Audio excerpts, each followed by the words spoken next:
Sir మీరేం భయపడకండి, మంచి మంచి కార్యక్రమాలు కూడా మొదట ఆటంకాలే వస్తాయి, ఏదో ఒక రోజు మనది వస్తుంది, మీరు ఖచ్చితంగా రాజకీయ పరంగా ముందుకు వెళ్తారు.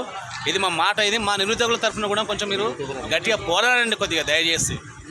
అదే కదా పోరాడుతున్నాం కదా.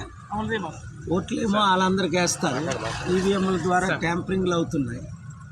ప్రస్తుతానికి ఇది చాలా విచారం ఏమిటంటే 60 లక్షలు తెలంగాణలో 1 కోటి మంది నిరుద్యోగులు ఆంధ్రప్రదేశ్లో. ఇప్పుడు నువ్వు గ్రాడ్యుయేట్, ఈయన పోస్ట్ గ్రాడ్యుయేట్, మీరు డ్రైవర్లు, ఏం చేస్తాం సార్, ఉద్యోగాలే లేవు. ఆ ఉద్యోగాలు రాసుకోవడం పేపర్ లీకల్ అది అని చెప్పి ఇప్పుడు 1000 కోట్లు ఖర్చు పెట్టి ఇంకొక హైకోర్టు కట్టాలా? ఇక్కడే పార్కింగ్లు పెట్టి 10 స్టోరీ 20 స్టోరీ పార్కింగ్ పెట్టిస్తే ఇంత మంచి హైకోర్టు ఉంది.